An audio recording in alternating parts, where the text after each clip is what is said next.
"This house is mine now," Emily shouted, waving a piece of paper in my face. "Dad promised it to me before he died. Here's the proof." Her smug smile made me angry, but I stayed calm. "My name is Olivia, and I'm 35 years old. I never thought I'd have to fight for my own home, especially against family. This house was a beautiful Victorian-style home where my father-in-law, George, had lived for 40 years. He passed away 3 months ago, and things had been peaceful until today." Emily walked around my living room, running her hands over the furniture I had carefully restored. "You need to pack up and leave by the weekend," she said. "I'm meeting with a realtor on Monday." I almost laughed at how bold she was. This house had been my home for 10 years. My husband James and I had put our hearts into fixing it up, keeping its old charm while making it comfortable. George had lived here with us for the last 5 years, and we had cared for him through his illness. "Emily," I said calmly, "I think you should sit down." She spun around, her fancy purse swinging. "Don't treat me like a child, Olivia. Look." She shoved the paper toward me again. "Dad wrote this before he died. He wanted me to have the house." I looked at the note. It was written in shaky handwriting and only said, "Emily, I want you to have the house." No signature, no details, just those few words. "Where did you find this?" I asked. "In Dad's study last week, when I was helping you clean," she said, making air quotes.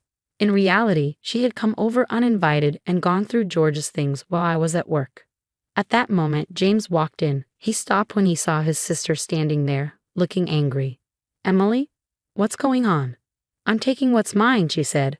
"Dad left me the house. I have proof." She waved the note at him.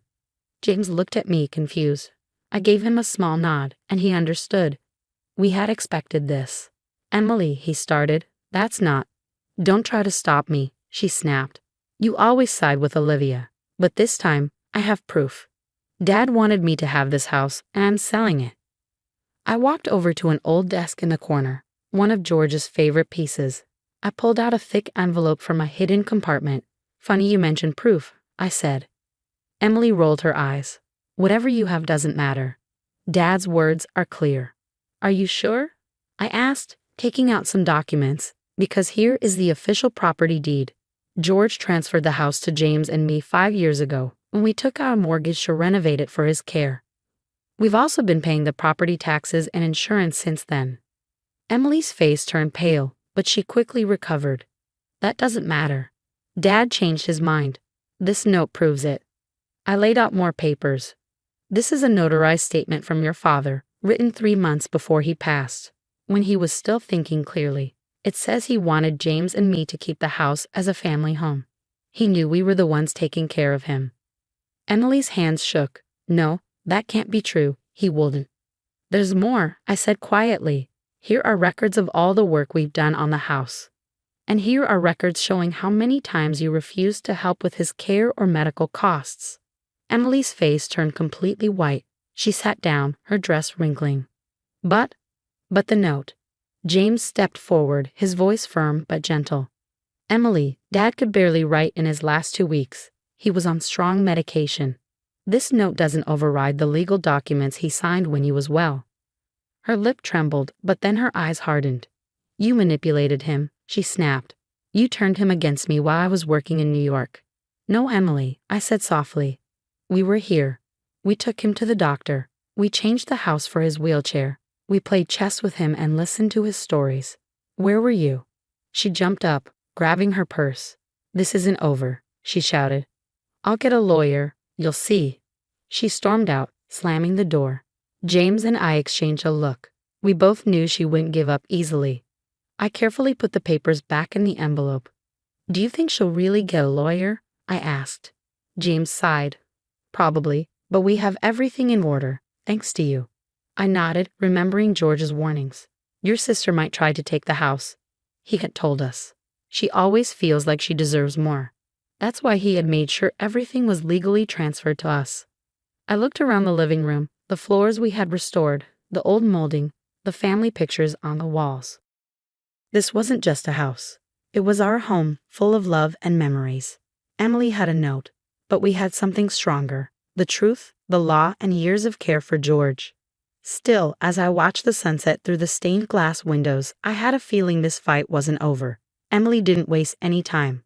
Within days, letters from her lawyer started arriving, demanding documents and threatening legal action. But what happened next shocked us. One afternoon, I came home from work and found a real estate agent walking through our house, measuring things. Emily stood in the hallway, smiling smugly. "What's going on?" I asked, dropping my bag. "Just getting the house assessed," Emily said sweetly. "My lawyer says we need to know its market value before the case moves forward." The real estate agent looked uneasy. "I didn't know there was a dispute over ownership," she said, glancing between us. "There isn't," I said firmly. "This is private property and you're trespassing. You need to leave." Emily's smile faded. "Don't be difficult, Olivia. This will go smoother if you just cooperate." I pulled out my phone. "You have 2 minutes to leave before I call the police." "How did you even get in?" Emily held up a key, Dad's spare. "Found it in his study when I was helping clean up." The real estate agent quickly packed up her things and hurried out, apologizing. Emily, however, didn't move. "You can't keep denying me what's mine," she said angrily. "I know Dad wanted me to have this house. You and James tricked him when he was weak." Just then, our elderly neighbor, Mrs. Sullivan, appeared in the doorway. "Is everything okay?" she asked.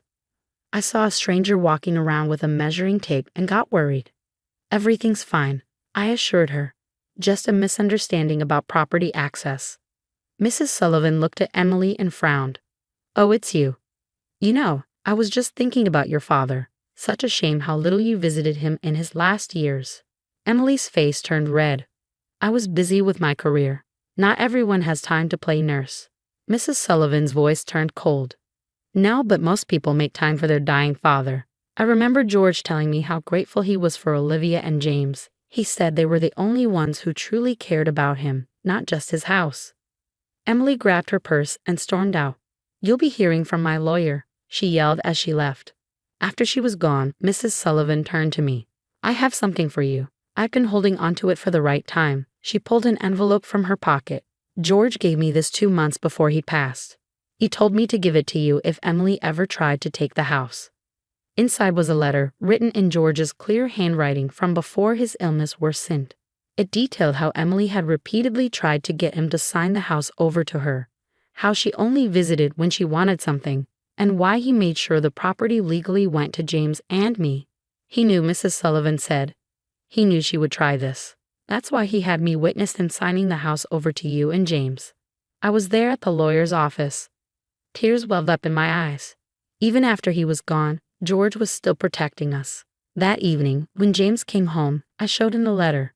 He read it silently, his jaw tightening. "I knew she was selfish," he said finally. "But this trying to sell our house, bringing a real estate agent in while we're still living here, that's a new low, even for her." We called our lawyer and updated him on everything. He was particularly interested in Emily breaking in and trying to get the house appraised. "This actually helps your case," he said. "She's showing a pattern of interfering with your legal rights. If she sues, this will weaken her claim." The next day, we changed the locks and installed security cameras. We also filed a police report, not to press charges, but to document Emily's actions. As we took steps to protect our home, I thought about George. He had spent his last years here, watching the neighborhood kids play from his favorite chair by the window. "Promise me you'll keep it in the family," he had told us one evening, his voice weak, but his mind sharp. Not just as a property, but as a home. Emily, she'd sell it in a second. She never understood what makes a house special. We had promised, and now we were fighting to keep that promise. This wasn't just about legal rights anymore. It was about honoring George's wishes. That night, as James and I sat on the porch swing George had built years ago, both our phones buzzed with messages from Emily. She demanded a family meeting, claiming she had undeniable proof that the house was hers. "Should we go?" James asked, sounding exhausted. I squeezed his hand. "Yes, let's hear her out. But this time, we'll be ready with proof of our own." We sat in silence, watching the sunset paint the sky in orange and purple, the same view George had loved. Whatever Emily had planned, one thing was certain. This house, with all its memories, was worth fighting for. The family meeting was set for Sunday afternoon at our house. Emily arrived with her lawyer in tow, dressed like she was heading to court rather than a family discussion. I noticed she was clutching a folder, presumably containing her irrefutable evidence. What she didn't expect was to find Mrs. Sullivan and our family lawyer already seated in our living room. "What are they doing here?" Emily demanded, her confident facade cracking slightly.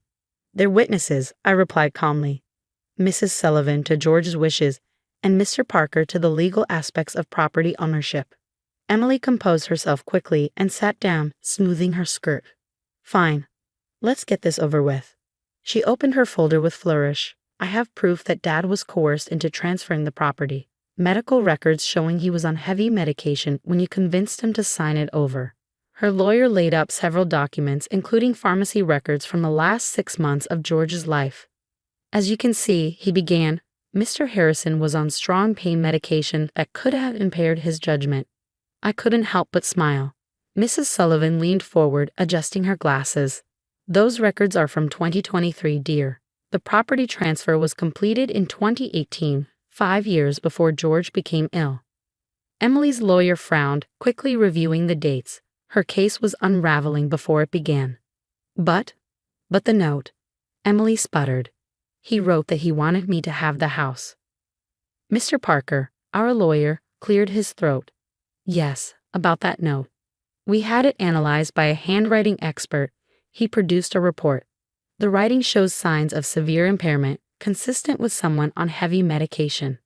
Moreover, it's not legally binding and doesn't override the properly executed property transfer from 5 years prior." Emily's face reddened. "This isn't fair. I'm his daughter. I deserve." "What exactly do you deserve, Emily?" James interrupted, his voice uncharacteristically hard. "The house you never helped maintain? The home where others cared for our father while you were too busy to visit?" Mrs. Sullivan pulled out George's letter, the one she'd been keeping. "Perhaps we should read what your father really thought." As she read George's words aloud, detailing Emily's neglect and attempts to acquire the house, tears formed in Emily's eyes, not of sadness, but of rage. "You all planned this," she accused. "You turned Dad against me." "No, Emily," I said softly. "You did that yourself. Every time you skipped a holiday, every time you ignored his calls, every time you asked about the property instead of his health." Her lawyer, looking increasingly uncomfortable, gathered his papers. "Miss Harrison, I believe we should discuss our options privately." But Emily wasn't finished. She stood up, pointing at me. "You're not even blood family, you just married in. This house should stay with real family." "Family isn't about blood, Emily," Mrs. Sullivan interjected. "It's about who shows up, who cares, who makes a house a home." George understood that. Emily stormed out, her lawyer trailing behind. The slam of the door echoed through the house. The same sound we'd heard countless times during her teenage tantrums years ago. In the following weeks, we received notice that Emily had dropped her claim to the house. Her lawyer's letter included a formal apology for the unauthorized entry and attempted property assessment. We later heard through family friends that she'd taken a job offer in California, as far from the house and its memories as she could get. James and I spent that summer restoring George's garden, the one he'd tended so carefully. We planted his favorite roses and set up the bird feeders he'd loved to watch. One evening, as we sat on the porch swing, Mrs. Sullivan joined us with a photo album we'd never seen before. "George gave me this too," she said.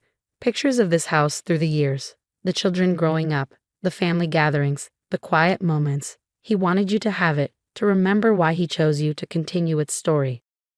As we flipped through the pages, we saw the house through George's eyes, not as property to be claimed, but as a home where life happened, where memories were made, where love grew. The final page held a note in George's handwriting, dated just before the property transfer, to James and Olivia. "You've made this house a home again. Thank you for giving me peace in knowing its future is in the right hands." We still get Christmas cards from Emily, impersonal and signed with just her name.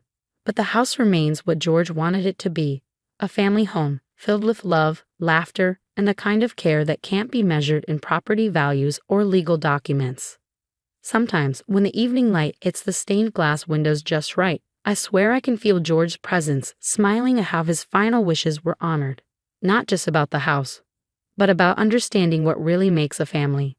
And in the end, that's what this fight was really about, not just bricks and mortar, but the heart and soul of a home that was entrusted to those who truly understood its worth.